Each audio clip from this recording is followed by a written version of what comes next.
Andy, my dude, have you heard of the magical website builder known as Squarespace? Ugh, not another Squarespace ad. I feel like every podcast is sponsored by them. Hey, don't knock it till you try it.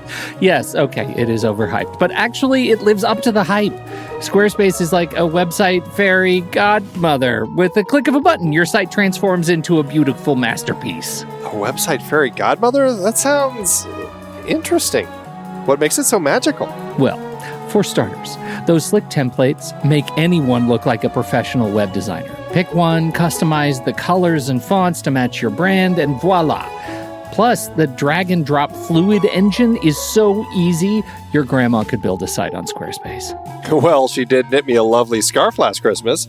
Maybe website design is next. Exactly. And when you're ready to sell your Nana's handmade scarves online, Squarespace has built-in e-commerce. Add a store with one click. Get flexible payment options. Then watch those sales roll in.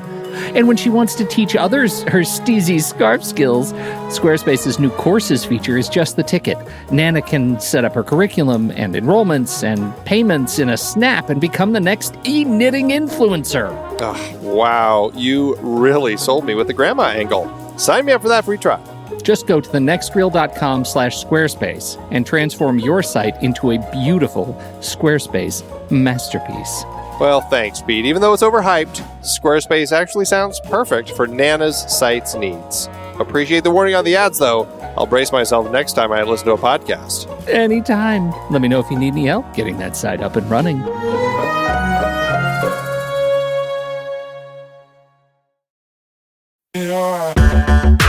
Andy, can you believe we've almost hit 700 episodes of The Next Reel? I know, it's crazy. And with all the other episodes in our family of podcasts, we are well over 1,200 episodes of movie conversation. It's really pretty amazing that we've gotten to have these in-depth movie chats every week for over a decade now. And we couldn't have done it without our loyal community of film fans. Their support over the years has meant so much. For sure. That reminds me, we should give the merch store a shout out. Buying shirts from thenextreel.com/merch is a great way listeners can continue to support the show. Plus, they get to sport our great designs. Absolutely. I think sometimes folks forget we have a variety of shirts, mugs, phone cases, and more available. In fact, a great place to start is with a shirt sporting the Next Reel's logo. We also have that classic Fast Times Spicoli Surf School tee, or the weirdly popular Rusty's European Tour shirt. The one from National Lampoon's European Vacation. Why is that so popular? Search me, but we have sold a ridiculous number of those. I guess there are a lot of Rustys taking trips to Europe? We're always adding new designs based on movies we've covered, like our brand new design for a streetcar named Desire, featuring a streetcar named Desire. So if you want to rep your love of TNR and films, head to thenextreel.com/merch. Every purchase helps us continue to have these weekly in-depth conversations. So visit thenextreel.com/merch today. And as always, thanks for listening and being a part of the Next Reel community. We've got lots more great movie chats coming your way. I'm Pete Wright. And I'm Andy Nelson. Welcome to The Next Reel. When the movie ends, our conversation begins. In just a matter of seconds, you're going to hear a classic episode of this show from back in the day when we called ourselves Movies We Like. It took us a while to settle into the show's format, so you'll notice some differences as you listen to these episodes. For instance, it takes us a bit of time to actually get into the conversation about the movie. Things like that. But we're still proud of the conversations about the movies themselves, and we think they're worth keeping in the library. So enjoy these episodes from our back catalog. And you can become part of our Discord community, learn more about the show, and find out how you can become a supporting member at thenextreel.com. So thank you, everybody, for downloading and listening to The Next Reel. We appreciate your time and attention, and we hope you enjoy the show.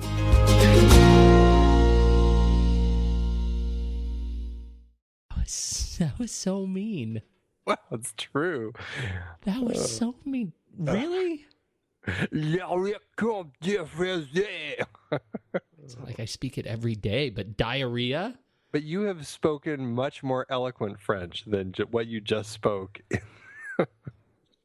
Well, I like to think of you as somebody who can speak more eloquently in his French than what you just gave me. Très magnifique. All I'm saying is that was really hurtful. Hey, how are you? Are you good? Fantastique. Oh, now you're just going to show off all night. Oui. Put it to bed. Put it to bed. Can I tell you the story of today? The story of today. Tell me I tomorrow. was listening to I was listening to with my kids, because my wife's been out of town. This is one of her travel weeks, so she's out in the hinterlands, and so I'm with my kids. And when you're home alone with the kids, you know what it's like. You do things. There are things you do to make the time happen, and because you think that it's smart to buy your kids off when one spouse is out of town, because you think, gosh, if I buy my kids off with go out to dinner, or, let them watch an extra show or something like that, then maybe they'll be nice. But the problem is Doesn't work that way. Kids don't see that as a quid pro quo at all. They don't understand that they're being bribed. They don't truck in bribery and deceit yet. That's not the point of my story at all. So anyway, I was on my way to a bribe, their favorite thing. Every Thursday when my wife's out of town, this is the big night she comes home. She gets home at midnight. And so we were on our way to our because, we're still in mourning that she's been gone. And so we as a salve to our poor selves, we take each other to sushi. It's one of our favorite little things. So we go out to sushi. We're on our way to sushi, and what's on but Marketplace. The show NPR? Nope. Marketplace. Oh, yeah, right. NPR, with Kai Ryssdal. Okay. I don't remember the names, but sure. No. It's Kai Ryssdal. Gotcha. Don't forget Kai Ryssdal. Nobody puts Kai Ryssdal in the corner. And so somebody has written in. We didn't catch the whole story, but somebody's written in about Levi's. Levi's. You've heard of this company. I believe I have. They truck in denim. Yes. And they make the jeans. And apparently they use a lot of water in the production of these jeans. I don't know nothing from production of jeans. I make no comments about actual production of jeans. But what I do know is they are trying to reduce water, apparently. And one way this writer writes in says, you can really save water if we just recondition everyone to know that you don't ever have to actually wash your jeans. What? That's what the letter says. I make no assertions as to the veracity of this claim. But their suggestion was, this writer, that instead of washing your jeans, you should take your jeans and put them in the freezer. Okay?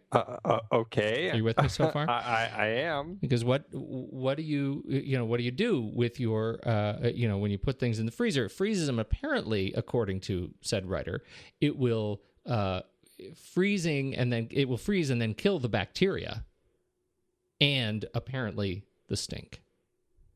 Right? What about reshaping? Nothing was said about reshaping, nor was anything said about just plain dirt that is visible on the jeans. I imagine dirt will begin to appear on the jeans if you never actually submerge them underwater. Right. I would imagine so. So nobody says anything in the car as we're driving to sushi. We get to sushi and we kind of are doing our thing, and then we get home. Hours go by. We do a little bedtime story. We're reading a little bit. And everybody goes to bed, and I'm cleaning up the house. And hours and hours go by. I'd totally forgotten about this. And then I walk out to our outside freezer, and I open the door, and my almost 12-year-old daughter has put her jeans turned inside out, hanging like a curtain in front of our storage of meats to freeze them overnight. Wow. They become sentient beings at the weirdest times. All right. I can't get her to listen to me for anything. Take a shower, brush your teeth, come down for breakfast. Nothing. Not a word sinks into her head. But Kai Ryssdal on Marketplace on NPR will actually get her to put her jeans in a freezer. That's pretty funny. I find that fairly amusing. The things that stick, man. I'm telling you. Yeah. Kai Ryssdal, I want him to come to my house and just order people around, because apparently he's the only guy who can make it happen. That's true. Yeah. That is funny. You have any stories? I don't have any stories. Okay. That's all right. I know. Shall we tell the people where we're from? Where are we from?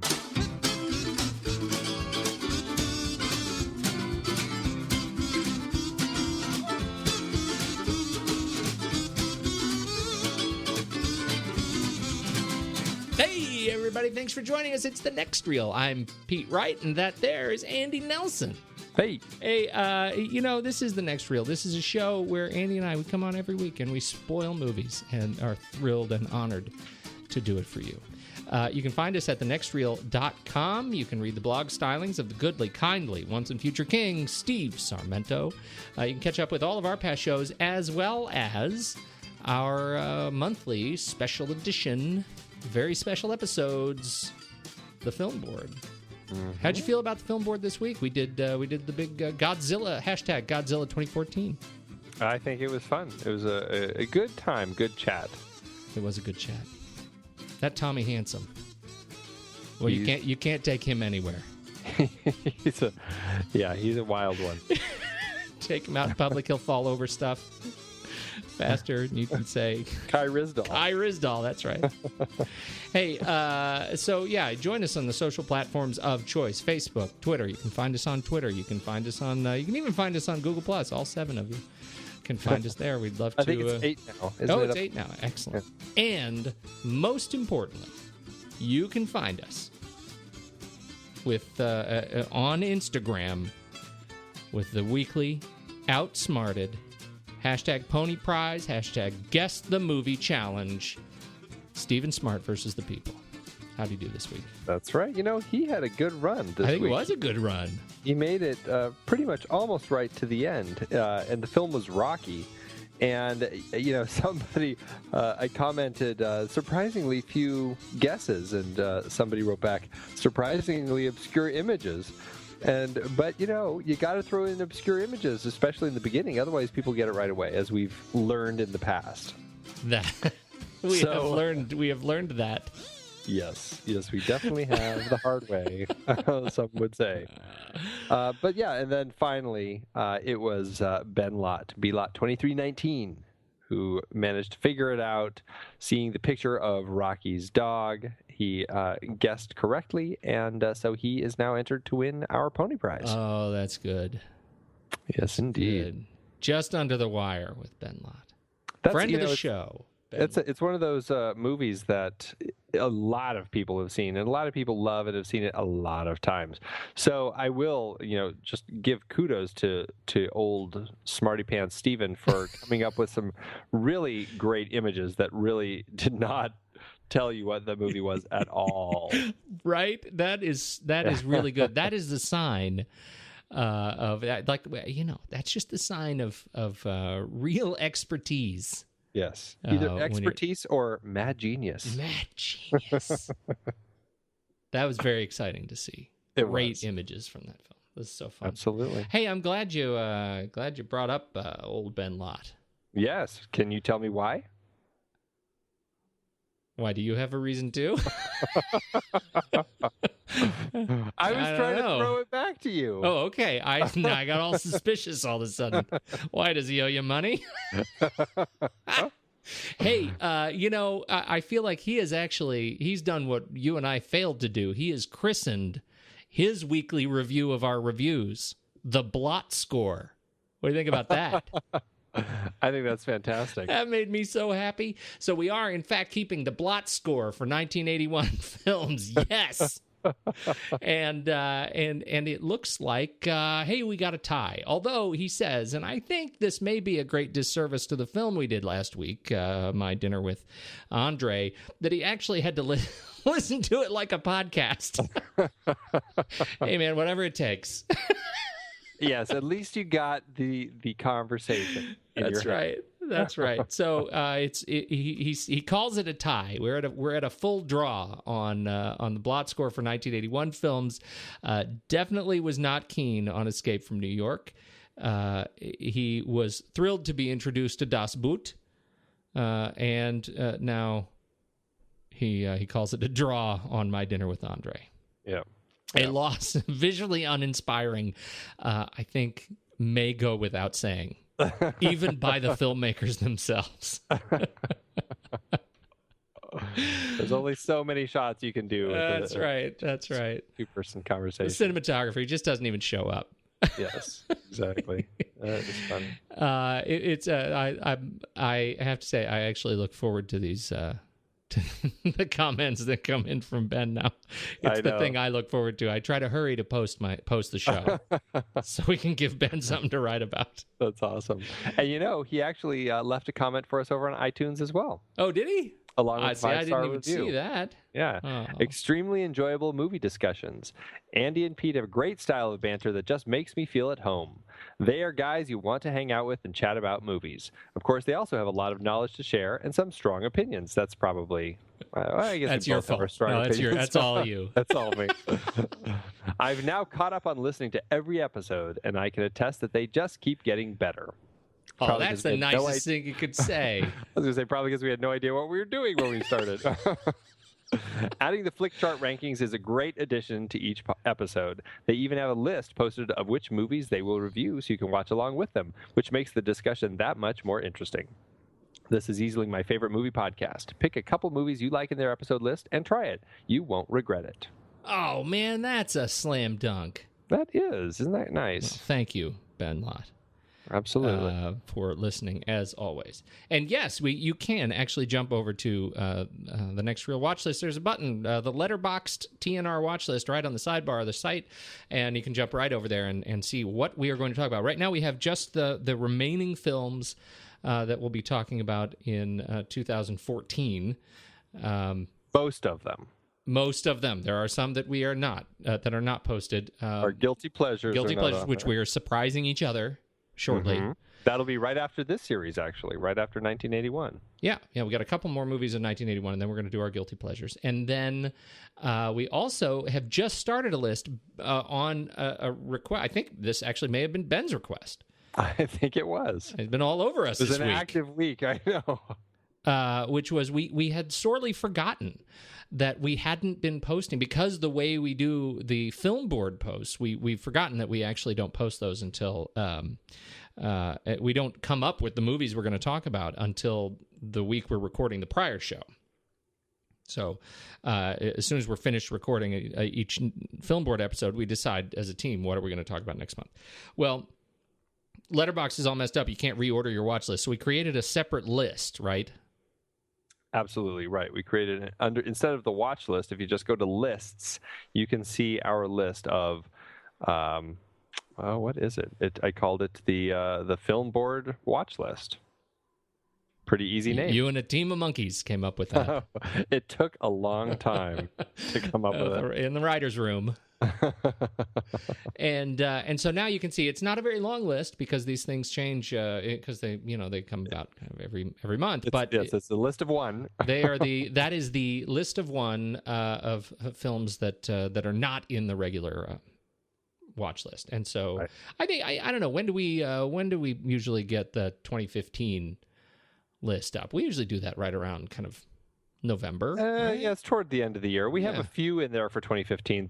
We have the Mad Max series in there for 2015. Yep. We had to push that back because we're waiting for Fury Road to open. Yes, so that's in there. But they're coming. It's coming together. It's already coming together. Speaking of the writers' room, now we've got so many people who are helping us out. This is just fantastic. Mm-hmm. So much more time for us. Oh wait, it didn't work out that way. That didn't turn out right at all. Okay, hey, let's. Is that all? That's all the news we have? I believe it is. Talking about ourselves too much. Let's do trailers.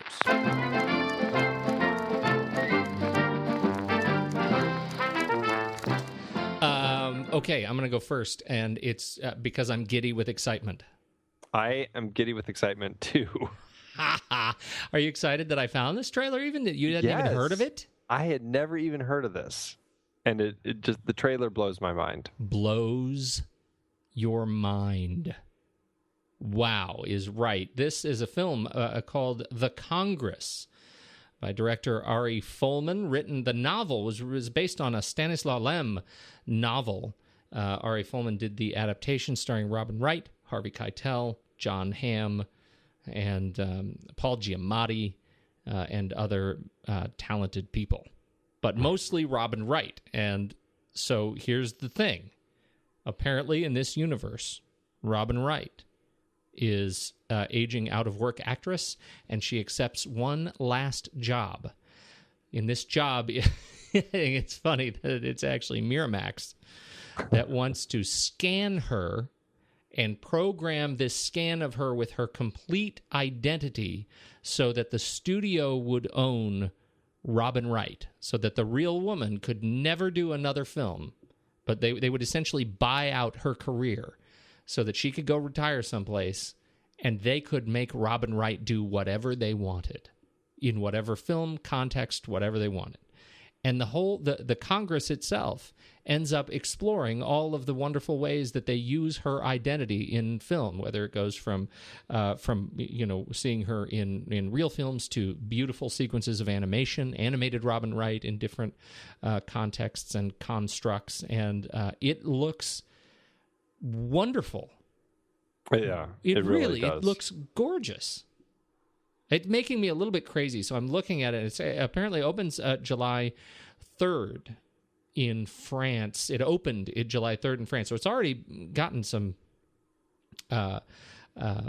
play around the world. I'm assuming at festivals. Yeah, it looks like it's still in the festival circuit, and it'll open in the U.S. in a limited release at the end of August. Yeah. I am very much looking forward to this. It's got, IMDb, it shows it as a 6.8 out of 10 from... what do they know? What do they know, right? It looks how many gorgeous. people have seen it? I love Robin Wright. Did you see Ari Folman's previous film, Waltz with Bashir? No, I didn't. I was actually going to ask you. What'd you think of that one? I didn't see it. That's one that I've really wanted to see, and I have just not have... it's just kind of slipped my mind, and that's one that I feel like I definitely want to watch, and I kind of need to watch before I see the Congress, because there's something about the animation that Ari Folman uses in his films to tell these stories that I think is powerful, and the fact that he's doing the Congress with these animated sequences makes me feel like I really need to see Waltz with Bashir first. Yeah, I think so too. Yeah. So it looks fantastic. I'm very excited about it. So late August, limited release. Be on the lookout for it. I am hoping it's one of those that just hits streaming as quickly as possible. Let's get it out there. Absolutely. All right. Here. What's yours? Mine, I'm pretty excited about mine too, only because it just looks completely silly and absurd, and it has everything that just makes me happy, which is this kind of silly horror comedy story that starts out kind of like almost like a found footage type of film, but it's actually like a documentary crew following, as it turns out, a trio of vampires. This is What We Do in the Shadows, a film that Jermaine Clement is one of the directors, along with Taika Waititi, I believe. I love Jermaine Clement. Jermaine Clement is one of the funniest people alive, and I really just, I enjoy him in everything that he does, and this, he's directing, he's also starring in it, and as one of the three vampires, Vladislav, and then you have what are the other ones? Viago and Deacon. Yeah, and just, this is like not just vampires, like Interview with the Vampire sort of documentary and the horror of it all. This is like they're arguing about who has to do the chores, and how Viago has been stuck on dishwashing and has not the little arrow has not moved for decades, and you see one of them just slowly floating and vacuuming, and the whole thing just looks so absurd and hilarious. And they're trying to go clubbing, but they can't get into the club because they have to be invited to go into a building, and they can't get the bouncer to invite them in. Just like all this silly stuff. Oh man, this makes me laugh. And just watching the trailer, I've seen it like 3 or 4 times now, and I just laugh every time I see it, because it's so nonsensical, and it's just got that sense of humor straight out of everything else Jermaine Clement's worked on. And I think this is going to be just one of those kind of just absurd comedies that I'm going to just love from beginning to end. I totally agree. Totally agree. When does it open? It's still it played at Sundance earlier this year, and it's still in the festival circuit. It has a release date right now for New Zealand, but I don't see a U.S. release date. So hopefully they'll get it sorted out. I think that's it. So hopefully soon. Everything comes to New Zealand first. I tell you, ever since The Hobbit. That's right. Curse you, Peter Jackson. It's too good. So that's it. What We Do in the Shadows. Excellent. Yep. And now, Andy, it's time to do it. Say it. You want to. It's not what I was going to say. I want you to say it. It's time to go ahead. Well, it's time to go blow out. It sounds horrible. It really sounds horrible. Sounds horrible. That's why I wasn't going to say it. I know, but it was right. It was already out there. You guilted me into it. Like, just. I'll just play the stinking trailer.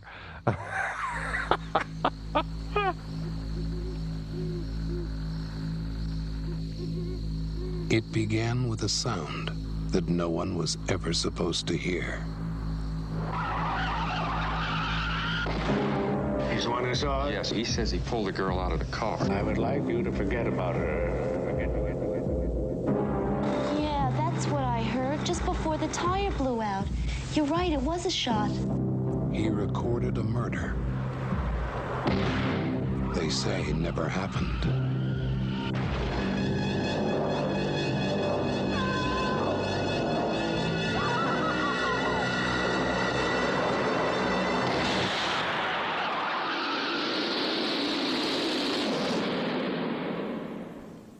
Brian De Palma's Blowout.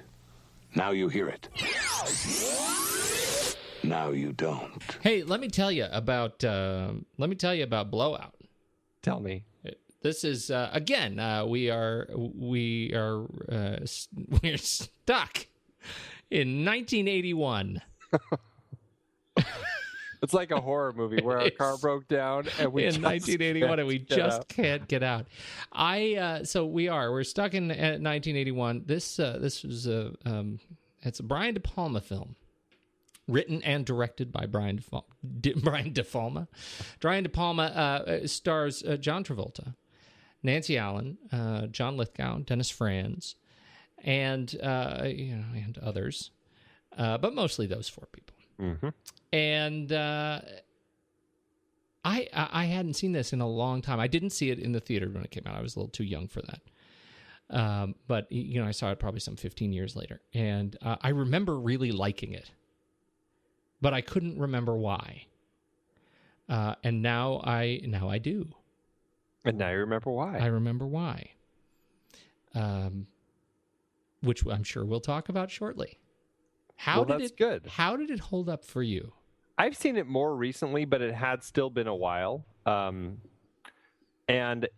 I think it actually improved even more from last time I saw it.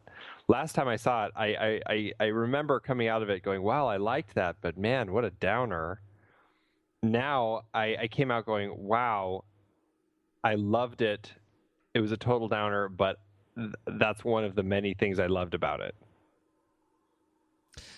On this, I agree. Excellent. Yeah, right? Yeah. I was sort of surprised. So the whole let's do again. This is one of those. It's kind of hard to find, right? I mean, it's in Netflix, but it's not streaming anywhere. You can't I couldn't find it. I don't even think it's on iTunes. I would think it was on Hulu because Criterion released a Blu-ray of it. It's really? not. At least I couldn't find. Tried to bring it up on Hulu to find it. I'm going to do that right now. Think I'm not connected. I'm going to do that right now while you tell the kind people a little bit about the film. Yeah, this is one of Brian De Palma's kind of conspiracy films, and it's a very interesting look at kind of the nature of conspiracy, and we could kind of jokingly put it in our Chappaquiddick list, and that's partially because it has kind of this conspiracy thriller vibe from the 70s. And the story is a movie sound recordist and sound mixer. He's going out one night to record new sounds, and he records a car crash. And what he hears in what he records is it's not just the tire blown out that causes the accident, but he actually hears a gunshot. And he tries to prove, and he has to save the girl who's in that. The guy who is driving is dead, but he saves the girl, and then he's trying to prove that his theory is correct, and he kind of keeps getting shot down, and bad things keep happening, and the whole thing just kind of keeps building and leads to tragedy. And this is, I can't remember, Brian De Palma had done quite a few films before this, but I feel like this is, I don't know, I guess I don't know enough of his early films like Murder a la Mode, Greetings, The Wedding Party, Dionysus, Hi Mom, Get to Know Your Rabbit. I don't know anything about those films at all. But so I'm hopeless with early De Palma. I don't think those are even out. Like I know Murder a la Mode is actually, they released his first film on the Blowout Blu-ray, but all of those other ones, I don't think you can watch those anywhere. Get to Know Your Rabbit is a Tommy Smothers movie. It is. Wow. Yeah, it's an early copy. He actually had Robert De Niro in a number of those early films. But yeah, I don't know how you can get him. But then starting with Sisters, Phantom of the Paradise, Obsession, Carry the Fury, Home Movies, Dress to Kill, they all kind of fit into kind of a thing that he was doing with kind of these thrillers. And so he was it almost seemed like he was becoming a genre director, but then Blowout came out. And while it certainly has aspects to that, at times it seems like it's spoofing those a little bit. But really, on the whole, it's really kind of looking at the conspiracy thrillers of the 70s, the conspiracies of the 70s, and creating a much more serious film. To me, it seems like this is really his first opportunity to really step out and make a film that is a lot more serious while still being a very effective thriller. Right, and then you look at what came after, and I mean, the 80s and early 90s were very good to Brian De Palma generally. After Blowout, Scarface, Body Double, Untouchables, Casualties of War, Bonfire of the Vanities. And then everything goes to hell in a handbasket with Raising Cain. Yeah, but I'd say Carlito's Way is, it's got its thing going for it. Right. Yeah, there's that slump in the early 90s, Bonfire of the Vanities and Raising Cain, but... Yeah. All right. I think I liked Bonfire of the Vanities more than you. That doesn't say a lot. Well, hey, Tom Hanks, man. I know. I'm just saying, I may have seen that a lot. Fair enough. So, it's an interesting film. I think, so if we go back to why I liked this film the first time I saw it that I couldn't remember, that is now, I think, that works as a detriment to the film, and that would be the abundance of breasts in the opening sequence. It's like Brian De Palma'd himself and started kicking this movie off with one of the like most interesting and I think strongest title sequences, leading into one of the stupidest like opening B-movie sequences, like gratuitously stupid B-movie sequences that I think he possibly could have come up with. He just lampooned himself, and it was like he was going into making Scream, which obviously it had that kind of vibe to it. Now I know what you're going to say. Let me go ahead and channel you, but no, Pete, you're totally wrong, because what happened is actually he was trying to show that Jack Terry was, is the sound guy working for this really horrible studio, and they needed to set that up by showcasing the really horrible, breast-laden films that they did. That was all part of the setup. Am I right? Well, it was not quite in those words, or that voice. Yeah, that's kind of Pete as Andy as Kermit. You try stuff. Go ahead. I found it a turnoff this time around. I mean, it's a little obnoxious, just like the locker room scene in Carrie is a little obnoxious. Although I think I would find the locker room scene in Carrie a little more on the side of the offensive rather than this, because this at least is doing it in a way that is meant to completely be spoofing all of those sorts of films, whether it's Halloween or Carrie or any of those early or late 70s, early 80s movies that are just those breast-laden horror slasher films. And I enjoy that he's spoofing it in a way where this is the guy who's stuck making these crappy movies. Yeah, for me, and leading up to that scream, which when you're watching the opening of this, and it builds to that climactic moment as the girl's about to get killed, and then you hear the scream come out as if you're really watching this movie. I found it hysterical. The argument that ensues about whether or not that was a dubbed scream is pretty funny. I'm just saying it opens, as soon as they open that way, it becomes a certain kind of film. And I think, De Palma, by doing that, he sets himself up by having to force a change of contexts after that opening sequence, which is such valuable real estate in the film. And I think it does a lot. It showcases the bad audio. I mean, the fact that this is, essentially, with the exception of that scream, he's sort of showcasing, Jack Terry's work, and you can already hear, the horrible breathing and the wind. It's just bad audio, and it sets up as a character tool. It sets up Terry as somebody who really doesn't like his job all that much. It's kind of going through the motions and using old sound effects. Yeah, again and again and again. And so I do get that. I'm just saying that when you open it like a Porky's movie, it sets up a certain tone that I think he then has to reel in, and he makes it a little bit harder for himself. I found it a bit of a jarring context to come back to what is otherwise a really taut thriller. I can totally see your point. I just felt it was a little more on the satirical side this time, and I didn't have any problem with it. All right, that's fair. So what else do you like about it? Anything? I just everything about it. I really found myself mesmerized by it this time. I think the thing that really stood out this time were the performances. I think John Travolta had a presence on the screen that really lent to the tragedy, as did Nancy Allen, who at times can annoy the crap out of me. But in this film, even though I find her character annoying, I found it very fitting in context of the film, and I actually enjoyed most of her. The only time I was really kind of like, I'm not buying it anymore, and I don't know if I can blame her so much as the script, was the end when she's with John Lithgow posing as the news reporter.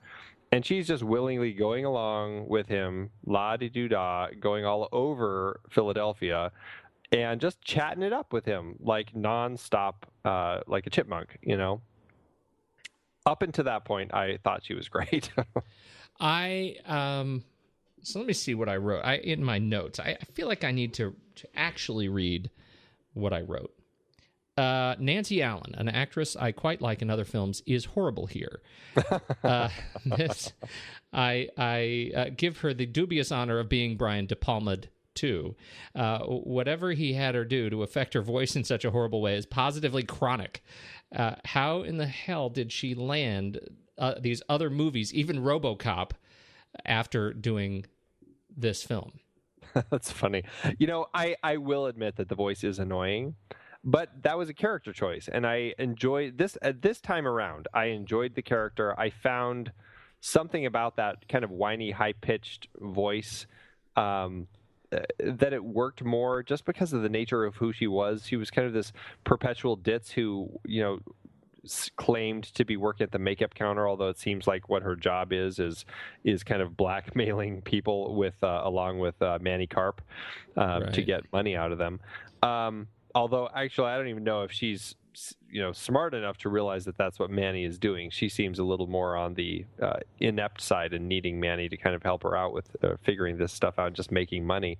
But there was something about her that I found more endearing this time, even with that high-pitched, whiny voice. I don't know, there was something... I don't know. I guess I had warmed up to her a little bit, but I can totally understand your point. Yeah, I found it, and this is the reason she stood out so much for me is that to your point, I think there are so many other elements and so many other character elements of the film that really do work, and I think we'll talk more about Travolta. I think Travolta works really well. Dennis Franz, man, the guy was born and bred to play a scumbag. Like he just fits perfectly. Lithgow is not playing that sort of manic craziness that the sort of overacting thing. He is just even keel in this film, and to me he just nails it. And then there's Nancy creepy Allen. As hell. Yes, yeah. He's much more creepy the more subdued he plays. Yes. And I think I think Nancy Allen just really stands out for me as just a bright, shining, garish light in an otherwise really creepy set. So I had trouble with her, but generally I have a sort of love-hate relationship with De Palma, and so that's why I have no trouble saddling him with this as not catching this as a horrible character choice. Well, she was his wife at the time, although according to what I heard, there is no accounting for taste. According to what I heard, it was actually Travolta's idea to cast her. She didn't think that she would fit the part, actually. She read the script. I guess at the time it was written for an older pair of people, and he showed, and it was a smaller budget film, and he showed it to Travolta because they had worked together. All three of them actually had worked together back on Carrie, and Travolta by now was a much bigger star, right. and had just kind of called him up and asked what he was up to. And he's just like, oh, I got this little film. And Travolta wanted to see the script, and he loved it, and he wanted to play Jack. And De Palma was thrilled, but was like, well, I'm going to have to rework the script. And Travolta said, how about getting Nancy to play Sally?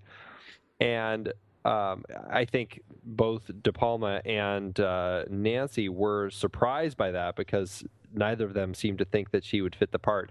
And so De Palma ended up reworking the script to fit them as a younger couple and to kind of rework it around their two personas a little more. And, I think he did a good job. But, again, I can totally see where you're coming from. As far as with her personality, I'm just saying it. For me, it was just it didn't bother me as much this time. Yeah, and like I said, I mean, this is not in terms of Nancy Allen, I generally don't find her quite this way, which is why it seems so strange in this film. How about Travolta? This is, according to Quentin Tarantino, this film is, which is one of his favorites, is why he wanted to cast Travolta in Pulp Fiction, because there's something about him as an actor, and that you can see in this film. And I totally agree. I was just mesmerized by him in this. There's this weariness to him.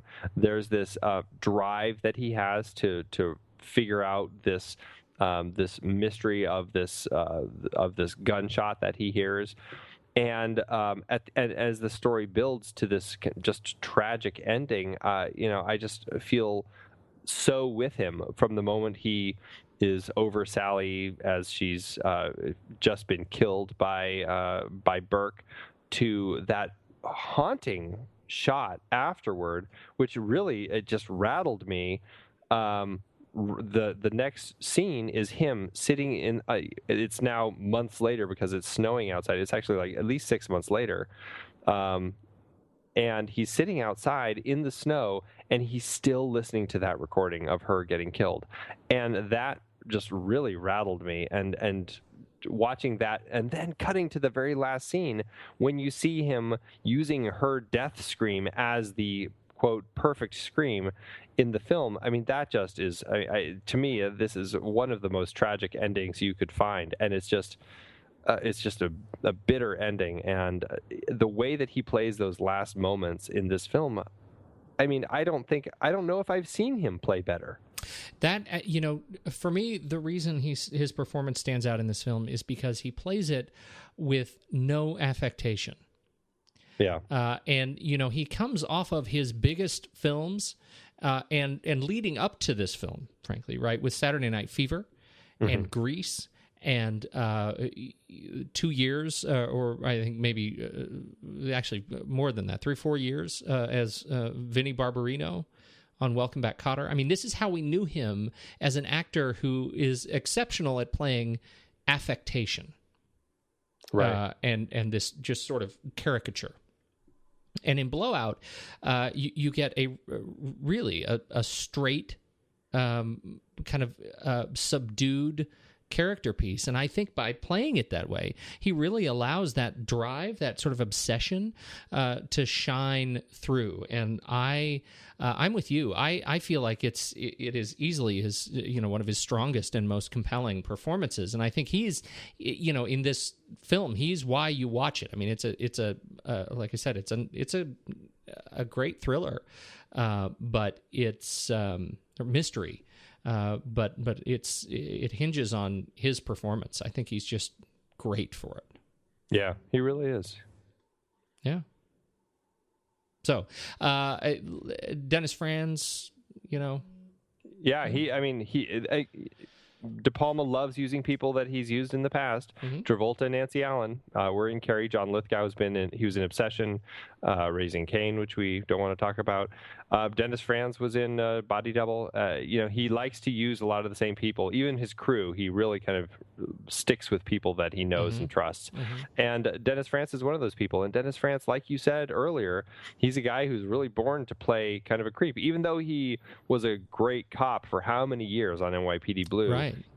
Boy, he does this kind of creepy role so well, and it's really, it just works so well in the context of this film. And it just, I felt like I needed a shower after watching his scenes because he's just so slimy. I think so too. The scene where at one point in the film, we know that he has this original film of the accident itself, and Sally needs to go steal it.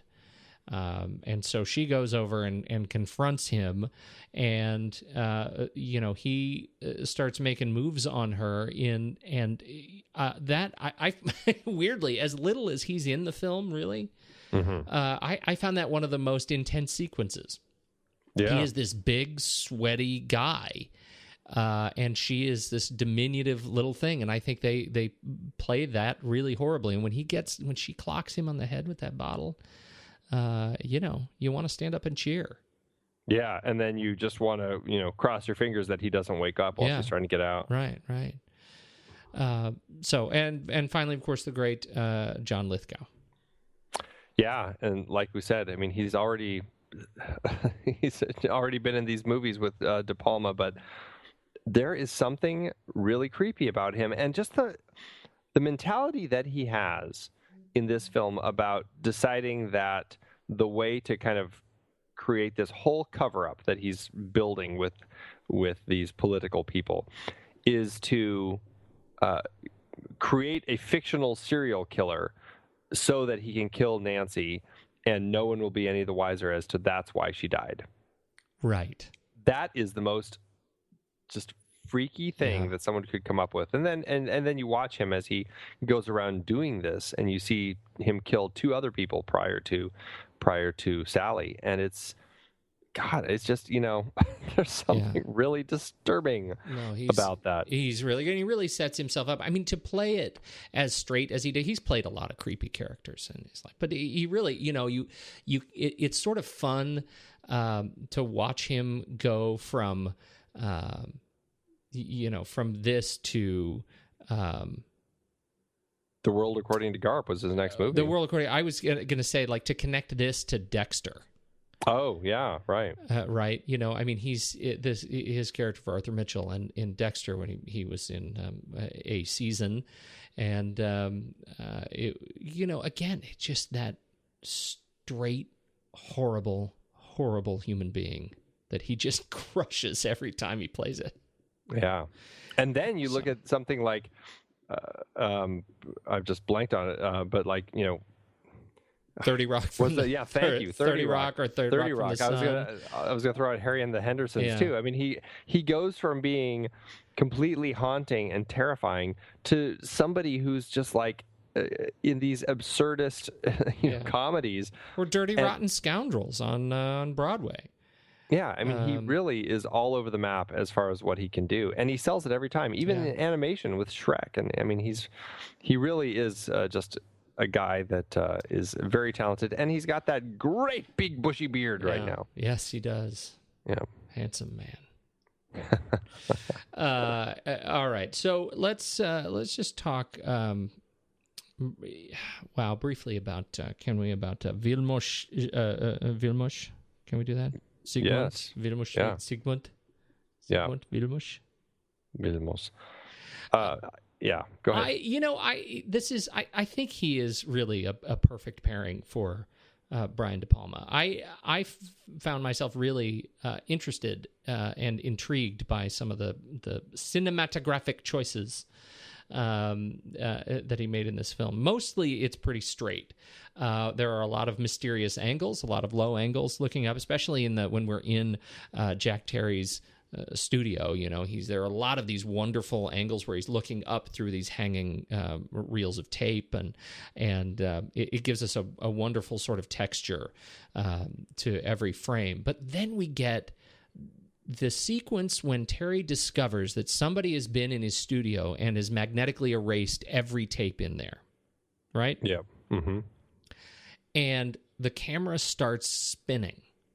The camera's in the middle of the room, and it starts spinning on its central axis here, and we see these just boxes of these old reels being tossed around the room as Travolta is loading all of his assorted playback machines with these reels and testing them. And so now we hear the sort of the sound, the texture of the sound is coming in as all these assorted buzzes and hums and sort of thumping sounds as he loads each successive reel to examine all these tapes that have been erased and discover it. Now, the camera is still spinning, and every now and again, Travolta will cross the frame.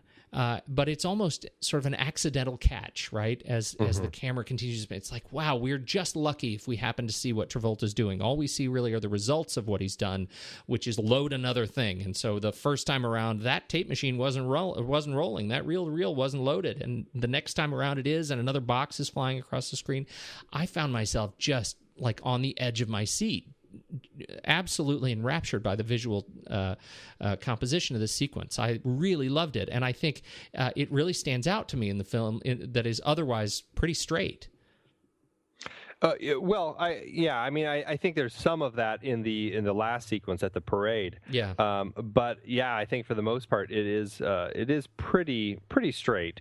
And I think, Brian De Palma is definitely a director who needs a director of photography who is up for challenging themselves and doing things outside of the box, like these great 360-degree spins, or doing the split diopter, where you've got that extra piece of glass on your lens that kind of creates two different focal planes, which he uses in this. He uses it all over the place. I love it in the early, when he's recording the sounds, and you've got him recording on one side and the owl on the other, or the frog, or whatever it is, and how he's doing that. And then the split screen, which you don't see. I mean, I don't know anybody who does split screen as often as Brian De Palma. In fact, I don't think any other director, I can't name another director who has used it in recent years other than Tarantino, and I don't think he's done it recently. I think last time he did it, maybe Jackie Brown. I can't remember if he used it in some of his recent ones. Well, Soderbergh does it. Oh, Soderbergh. Well, what has he done it in recently? Oceans. In the Oceans films? He does Okay, in all the Oceans films. Yeah. So I mean, there are directors who do play with it, but nobody does it like De Palma. And I think he does it very effectively, and he really puts things together that really kind of make you think about what you're watching. And again, sometimes it's more effective than others. I didn't find it very effective in his most recent endeavor. But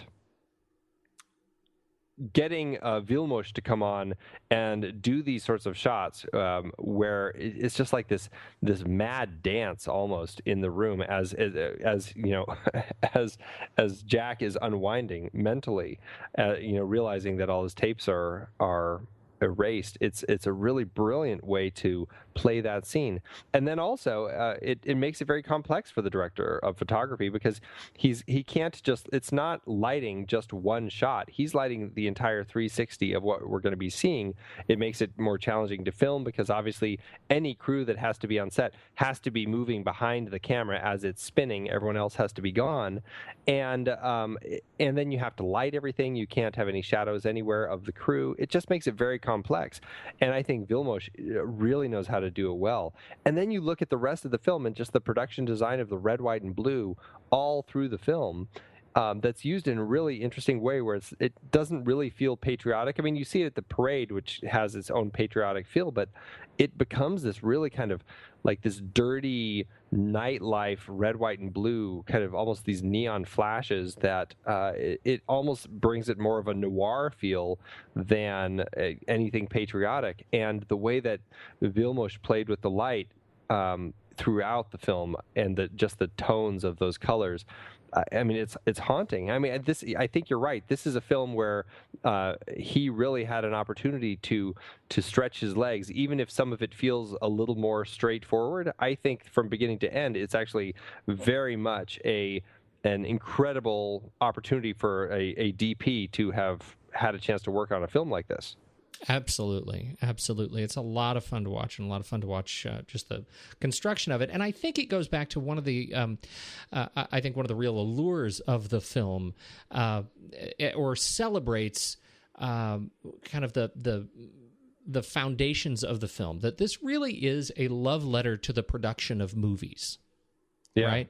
And so insofar as we get to talk about these wonderful tracking shots and the split diopter, what we're really doing is what he's doing on screen, while we get to celebrate all the techniques that they're using to capture the frame. What he's doing is building film in a way that made me absolutely regret that you and I came up in school in an era that was right at the end of this sort of filmmaking.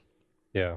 You know, it just takes me back to dark rooms and, those giant cutting machines, and just the smells and the getting those film cuts. And I mean, it's just, it's a very visceral kind of connection that you have with film. And I think he they play with that really well in this movie. I think, it's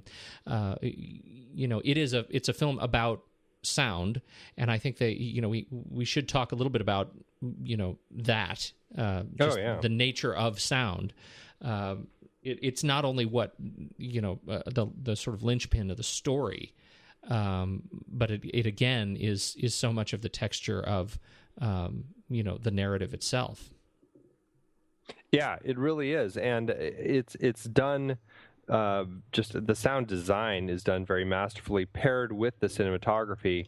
You've got the beautiful Pino Donaggio music, which is just haunting and tragic all at the same time, and even holds up. Yeah, actually, oh man, does quite it hold well. up? And even when it has the romantic, Sally and Jack theme, it still lends a note of tragedy to it. But pairing that with just all of the creepy sounds, like when he's out recording, and it's a beautiful stereo mix. So when he's out recording, you've got this great separation between left and right, and it's you didn't watch the Atmos version of it? Surprised you didn't get that one. Well, yeah. Oh, did you get that one? Yeah, in my home Atmos. Oh, there you studio. Wow. Glad What? you had a chance What? to get that installed. Shut up, Andy. You were saying? No, I'm just saying the sound design. I mean, it really was just masterful. I think they found a way to play with the sounds. I mean, obviously they're playing with the notion of sound effects in that opening scene that we were talking about earlier. But throughout the rest of the film, I think it's just got a very solid layer of very naturalistic sound effects and sounds that work very solidly for creating this world.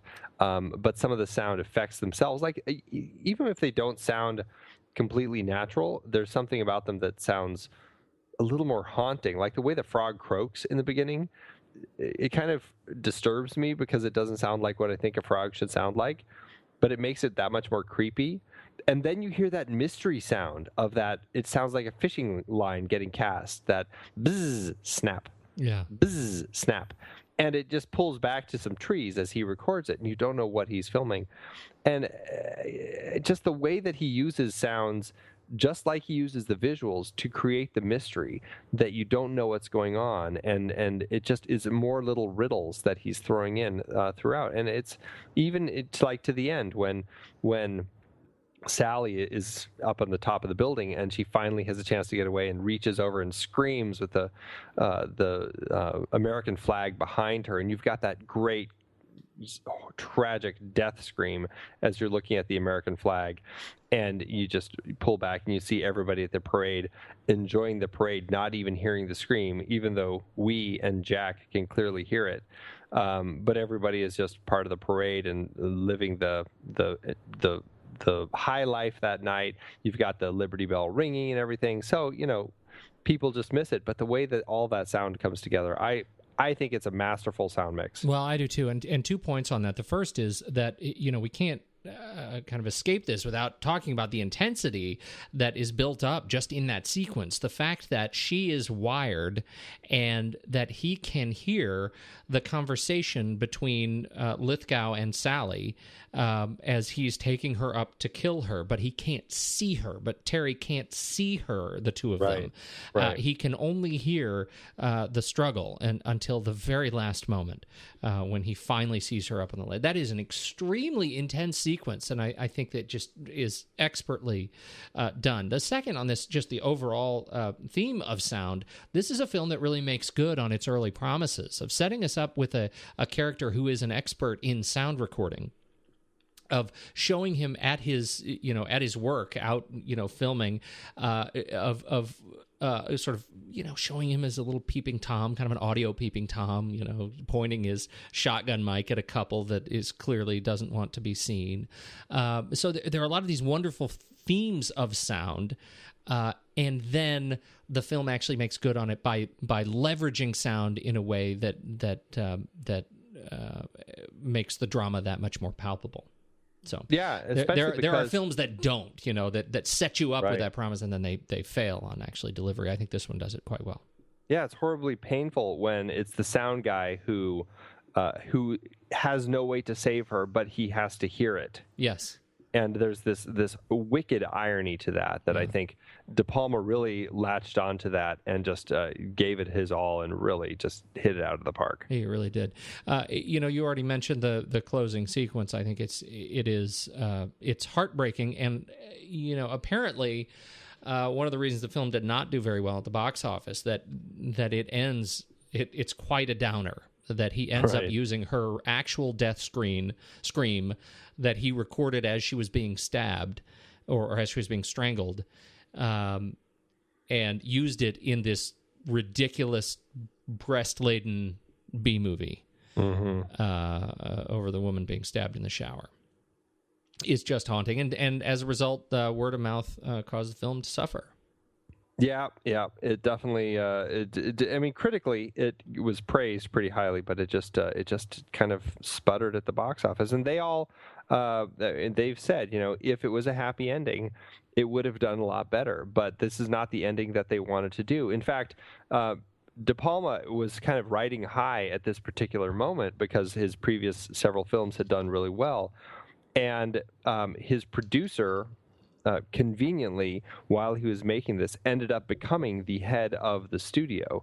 And because of that fact, he was almost given just kind of free reign. He had just so much flexibility to do what he wanted to do with this film, and that was his decision. Is this ending? And the producer was just like, well, I don't think it's going to do well, but we'll release it. We'll release it this way and see. So. The producer was right. It hurt the film. It didn't do as well. But I think in turn, it's made it into a film that is remembered more than it would have been if it was a happy ending.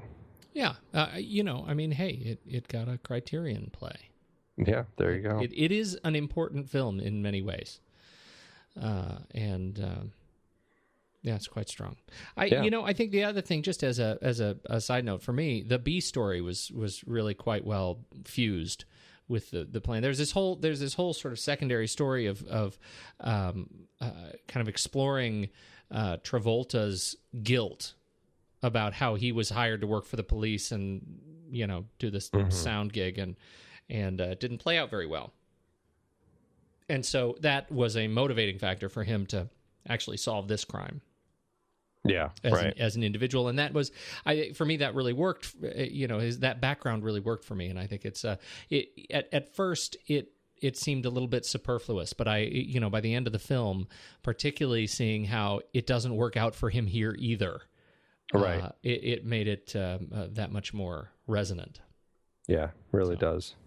It's funny because we also posted, going back to the camera work, but we recently posted on the Facebook page that little Vimeo that somebody had put together about Spielberg and his long oneers, or just like long shots that it's like one scene but in a very long shot, and how some directors like Scorsese may really make a point emphasizing their oneers that they're doing, but Spielberg kind of puts them in so many of his films and you don't even notice that they're there because he does it in such a subtle way.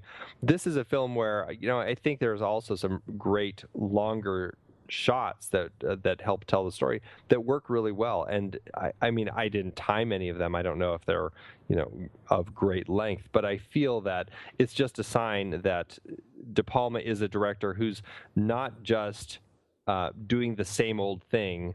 He really hates having to make films the way that they tell you to, where it's you've got to get the wide shot for coverage, you've got to get the singles, the two shots. He hates that method of filmmaking because it feels so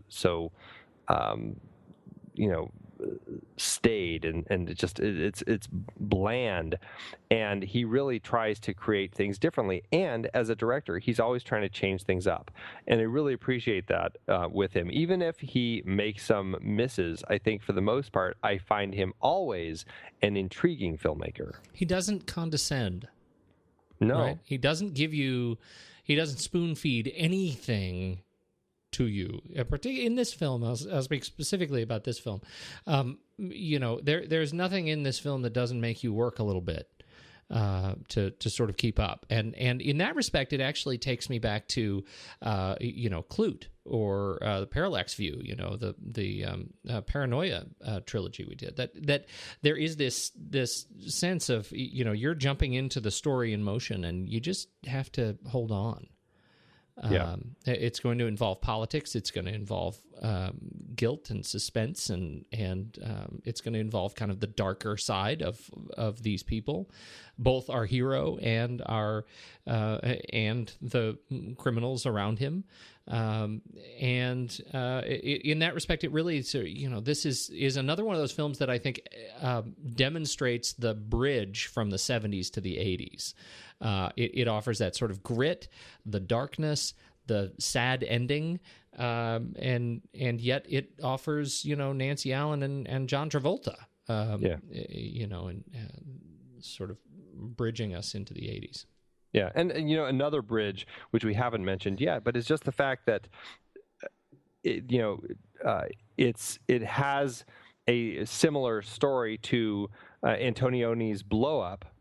Yeah, where a photographer becomes obsessed and keeps blowing up a photo to try to find out the truth, and also to Coppola's The Conversation.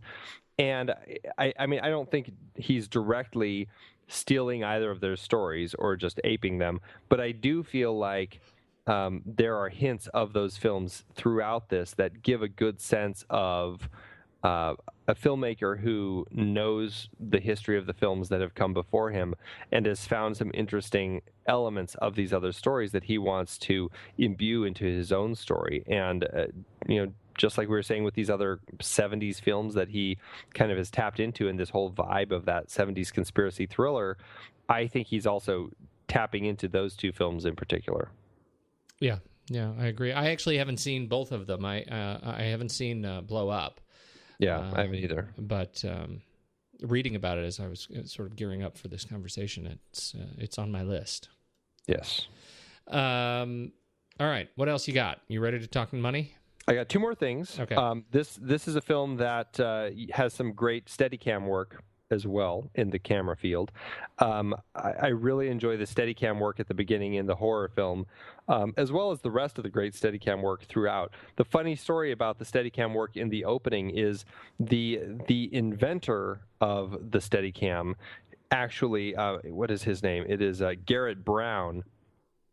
He had just come off of The Shining, working with Stanley Kubrick, and had really kind of created just a very beautiful, fluid use of Steadicam.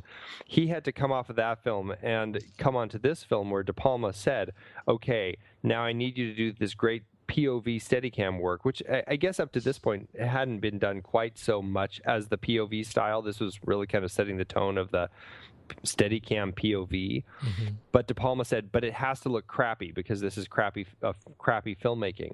And so he really had to kind of forget everything great about quality Steadicam work especially that he had been practicing with Kubrick, and really step down to make crappy Steadicam work in this film. And I invented this stuff, right? You know that.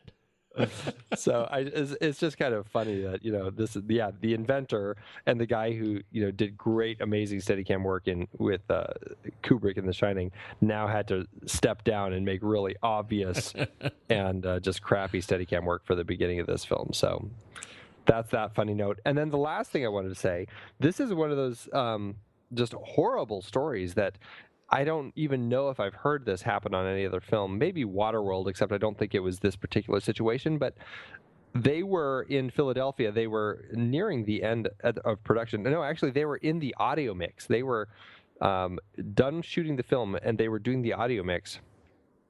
And they must have been unloading stuff out of a vehicle. They came down, and somebody had stolen 10 reels of negative, 2 boxes, 10 reels of negatives out of this truck. And they actually had to go back. They had to do an insurance claim and get money from the insurance company. And they actually had to go back and shoot 10 whole reels of the film all over again. And it wasn't just simple stuff. It was the parade. At the end of the film, they had to go back and reshoot all of that, which I just think is just, it's just like one of those horrible things. Especially, it's like, you got it, you think you got some amazing stuff from your actors and everything, and then to have something like this happen, and it's horrible. And they never figured out what happened to it. These people probably had no idea what they were stealing, and probably were rather disappointed when they realized it was just, boxes of negatives. Yeah, right. And but De Palma said that the film community really rallied behind him. It was just one of those tragic things to happen, and everybody came together, and they weren't able to get Vilmos to come back. He was not available. He was already on another project. So Laszlo Kovacs, who was one of his friends who had immigrated to the U.S. together, Laszlo came on to reshoot the ending of the film with De Palma and his team. But that's horrible. You bring up the Waterworld. That was the one where the reels ended up in the drink, right? Yeah, I think that was the story. They fell off the boat. Right. Yeah. Jeez. Oh. One of the many reasons why that film went over budget. That was horrible. All right, so you have already mentioned the money a little bit. Say again how much this film made? It didn't make a lot. It cost about $9 million to make and about another $9 million to promote. So all told, about $18 million. Add that all up in adjusted dollars, that's about $46 million when you look at today's money. As far as what it made domestically, it made, I believe it was $12 million. So it definitely didn't make enough to really get its money back. And it ended up being a money loser. Oh. Which is really a shame. I mean, like I said, it was a critical success. It's just, it never found its audience. Yeah. And until later, I think it found, cineasts kind of latched onto it. But, at the time of its release, I just don't think people were willing to jump on board with it. Really too bad. Yeah. Really too bad. Well, I think it's time to rate it. I think we should. Head on over to flickchart.com/thenextreel, and there you will find our stack rankings of all of our favorite films that we have talked about on this very show. And we shall see right now if Blowout will crack the vaunted top 100. Let's see. First up, Blowout or The Bourne Ultimatum.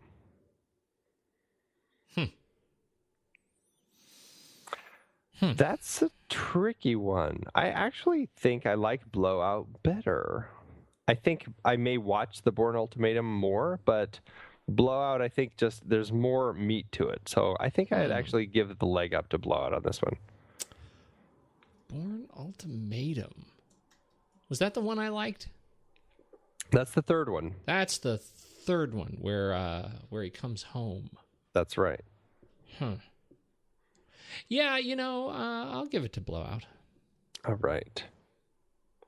Blowout or The Outlaw Josie Wales. Outlaw Josie Wales. Oh, that's a tricky one. Oh, I mean, wow, that's hard. I think I'm going to give it to The Outlaw Josie Wales. Oh, why I ought. I'm going to give it to Josie Wales too. All right. Blowout or Splash? Blowout. I will do Blowout. Thank God. Blowout. Oh, this is man, we haven't talked about this in forever. The Night of the Hunter. Oh, Blowout. That's a tricky one because I really love Night of the Hunter. I know, but I'm conflicted, but I'll go Blowout. Night of the Hunter is more dated than Blowout. Yeah, but man, I would put it on first. All right, Blowout or Blood Simple? Oh, that one is actually a tough one for me. I would do Blowout. Really? I think I would, yeah. All right. I'll give it to you, but Blood Simple. I know. I do like that Blood Simple. I do too. Oh, well, here you go. Blowout or Fargo? Fargo. Gosh, I don't know. I thought you were handing me that one. I thought you were handing it to me. And then I thought about it. I will go Fargo. But that's really hard for me. Blowout or The Killing? Speaking of Stanley Kubrick. Oh, dear. I'm going to do Blowout. You are? I say that as soon as that came out of my mouth, I was like, "Bad." But then really talk about it. Yeah, I feel the same when I say The Killing. This is really a tough one for me. This is a tough one. I had to think back to The Killing a little bit. That was 1956. Sterling Hayden. The fantastic bank and the airplane and all the money. Yeah, Away in the Wind. Yeah, no, I am going to go with The Killing. I think I will too, now that I said the Blowout. But look at that. 37 out of 33. That feels like justice. That feels pretty good. All right. Well done. Yeah. Okay, where, pray tell, do we go from here? Well, we're going to be heading on over to our friend Michael Mann to watch Thief. When's the last time you saw Thief? I don't know. At least 10 years, I'd say. Maybe 15. And I don't remember much about it. I don't feel like I liked it that much. That's what I'm really, really worried about. But I'm really curious to go back and revisit it now. I know, me too. I just have to say, Tuesday Weld. Yeah. I'm curious. I'm curious to see what I think of it after all this time. I know. James Caan. I do like James Caan. I do like the James Caan. I just watched Rollerball, and there's something about him. There's something about him. That's always compelling. Yeah, it is. Okay, I'm excited to watch this one. Haven't seen it forever. Yeah, but we're going to catch that one next week. This is our second to the last one, right? I think. Of the 1981? Nope. No, we have 3 more? And American Werewolf in London. Atlantic City. And Atlantic City. Yeah, that's right. I'd forgotten Werewolf. How could I forget Werewolf? All right, so next week, Thief, James Caan, Michael Mann. Oh, and Gallipoli. I forgot Gallipoli's in there. Holy cow, we've got 4 more of these. Yeah, we're only halfway through. Oh, my goodness. It's a marathon, not a sprint, my friend. That's right. All right. Hey, good talk. I'm out of here. Yes. I right. gotta go to bed. I have to go record some new sound effects. Coyotes howling and Ribbit. such. Haboobs blowing.